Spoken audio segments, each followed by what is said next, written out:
Senate ने supreme court practice and procedure bill 2023 मंजूर कर लिया। बिल के हक में 60 और मुखालिफत में 19 वोट पड़े।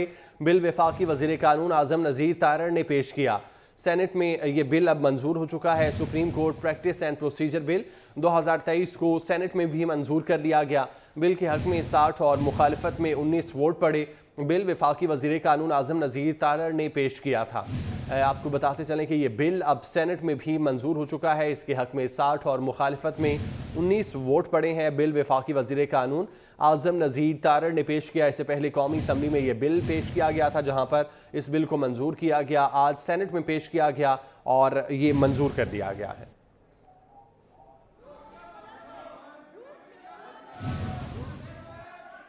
Order number 12, Honorable Rana Tanveer Hussain, Federal Minister for Federal Education and... Sir, I beg to move that the bill please move करें. To reconstitute the Inter-Boards Committee of Chairman as Inter-Boards Coordination Commission. The Inter-Board Coordination Commission Bill 2023 as passed by the National Assembly be taken into consideration at once. Is it opposed? Committee 2 दिन के लिए sir पर ले आते हैं, 2 दिन के लिए. Please, मेरी रिक्वेस्ट है, मेरी रिक्वेस्ट 2 दिन. एक मैंने आपकी मानी है. अपोजिशन कह रही है तो ले लेते हैं. हाँ, ठीक है. ऑर्डर नंबर 12 मूव करें please.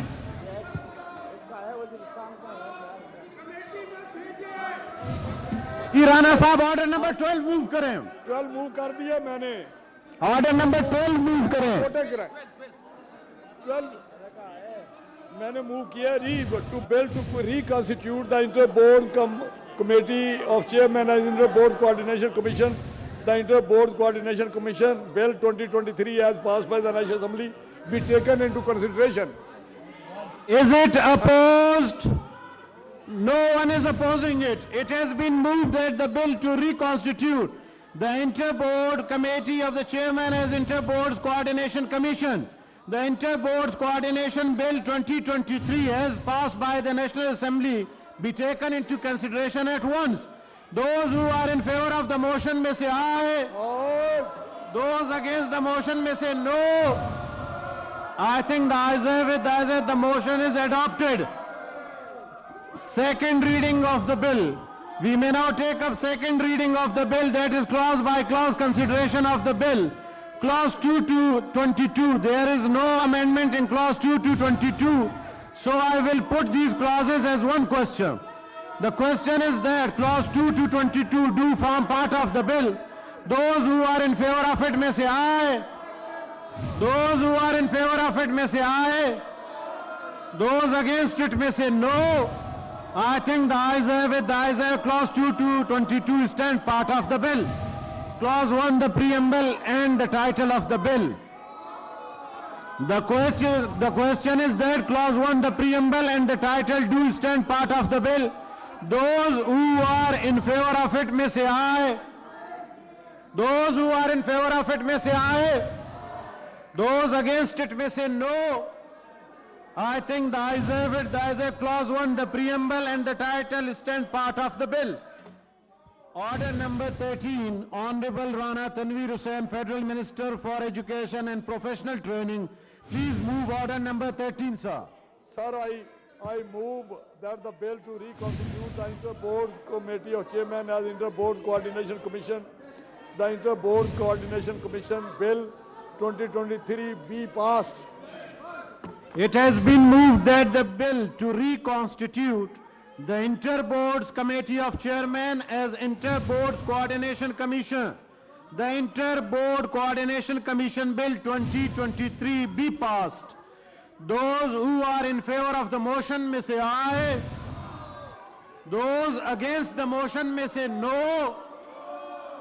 I think the ayes have it, the ayes have it. The motion is adopted and the bill is stand passed. The House stands adjourned to meet again on 31st March, Friday 2023 at 10:30 a.m.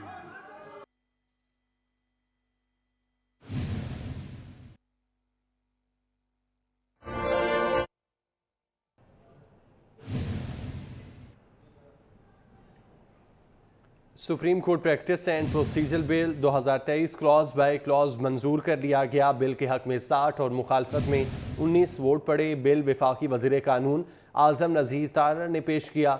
ये bill मंजूरी के दौरान PTI अरकान की जानिब से शोर शराबा भी किया गया। सेनेट ने supreme court practice and procedure bill 2023 मंजूर कर लिया है।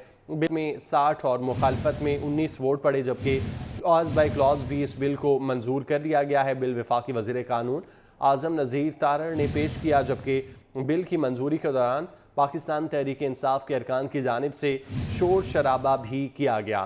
सेनेट में भी ये बिल मंजूर कर लिया गया है। इससे पहले कौमी असम्बली में ये बिल मंजूर हुआ था। सेनेट में भी बिल वफाकी वज़ीर कानून आज़म नज़ीर तारड़ ने पेश किया और इस बिल के हक़ में 60 और मुखालफत में 19 वोट पड़े। बिल की मंजूरी के दौरान पाकिस्तान तहरीक इंसाफ के अरकान की जानिब से इस बिल की मुखालफत की गई और शोर शराबा भी किया गया। सेनेट में ये बिल अब मंजूर हो चुका है। Supreme court practice and procedure bill 2023 है, जिसकी मंजूरी दे दी गई है। कौमी असम्बली के बाद सेनेट में भी ये बिल मंजूर हो चुका है। बिल के हक़ में 60 और मुखालफत में 19 वोट पड़े, जबकि बिल वफाकी वज़ीर कानून आज़म नज़ीर तारड़ ने पेश किया। बिल की मंजूरी के दौरान PTI अरकान की जानिब से शोर शराबा भी किया गया। सीनियर तज्ज़ियाकार मियाँ ताहिर साहब ने हमें ज्वाइन किया है, उनसे इस मुतालिक बात करते हैं। मियाँ ताहिर साहब, बहुत शुक्रिया वक्त देने के लिए। कौमी असम्बली के बाद अब सेनेट में भी supreme court practice and procedure bill 2023 को मंजूर कर दिया गया है, क्या कहेंगे? जी देखें, ये एक लॉन्ग अवेटेड इशू था।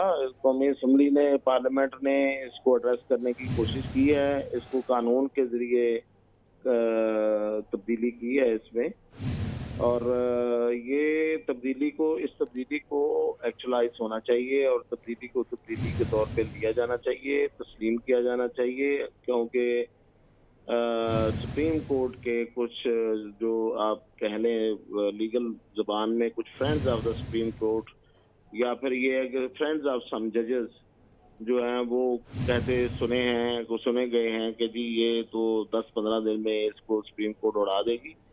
तो मैं समझता हूँ कि ये बड़ी बदकिस्मती होगी कि पार्लियामेंट के पास किए गए कानून को अगर कोई स्ट्राइक डाउन करता है।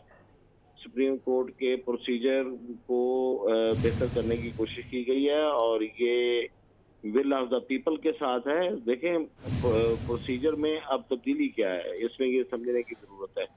सबसे पहले इसमें 184(c) के तहत जो फैसले अब तक हुए हैं, उनमें अपील का हक दिया गया है। अब मुझे इसमें कोई समझ नहीं लगती कि इस पर क्या एतराज़ हो सकता है कि एक सुप्रीम कोर्ट ने जो फैसले एक बगैर किसी अपील का रूम दिए हुए सुने हुए हैं, यानी कि उस 184(c) के तहत जब आपको केस सुप्रीम कोर्ट सुनती है तो उसके बाद उसका अपील का हक ही नहीं होता। तो दुनिया में ये कहीं इंसाफ का तकाजा नहीं है। दुनिया में हर केस में उस अपील का हक दिया जाता है और उसमें एक खास मतलब पोजीशन तक, एक खास हद तक उसको हक मिलना जरूरी है।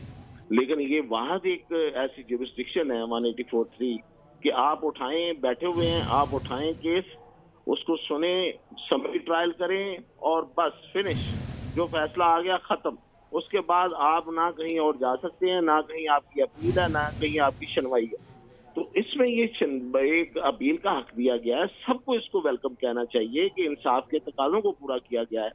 और अगर सिर्फ इसको टेक्निकल बुनियादों पे स्ट्राइक डाउन करने की कोशिश की गई कि नहीं जी ये तो कॉन्स्टिट्यूशन में तब्दीली होनी चाहिए थी, ये सिर्फ कानून के तहत इसको चेंज किया गया है, या सुप्रीम कोर्ट के प्रोसीजर में तब्दीली हम नहीं कर सकते, भाई वो क्यों अनटचेबल है? जो सुप्रीम कोर्ट आइन के मातहत है और आइन पार्लियामेंट बनाती है, और पार्लियामेंट जो है वो आइन के तहत उसमें कोई तब्दीली लाती है, तो पार्लियामेंट सुप्रीम है और पार्लियामेंट उसमें तब्दीली ला सकती है। और वो आइन के मुताबिक अदारे में तब्दीली को मंजूर किया जाए और तस्लीम किया जाना चाहिए। और अगर उसको तस्लीम ना किया जाए तो मैं समझता हूँ कि ये बदकिस्मती होगी इस मुल्क की। और दूसरी बात, उसमें जो 184(c) के तहत जुरिस्डिक्शन है उसको रिस्ट्रिक्ट किया गया है, उस पे उसको प्रोसीजरल कर दिया गया है कि ये जजेस की कमेटी होगी और जो फैसला करेगी कि 184(3) के तहत कोई केस लेना है या नहीं लेना, और इसी तरह बेंचेस की तश्कील पर। तो ये एक बड़े अरसे से ये पेंडिंग इशू था और इस हुकूमत ने शुरू में ही इस पे अपनी विल का इजहार किया था, जिसको आज कर दिया गया है। और इसको खुले दिल से मैं समझता हूँ कि अदलिया तस्लीम करेगी, क्योंकि ये इंसाफ के तकाजों के ऐन मुताबिक है।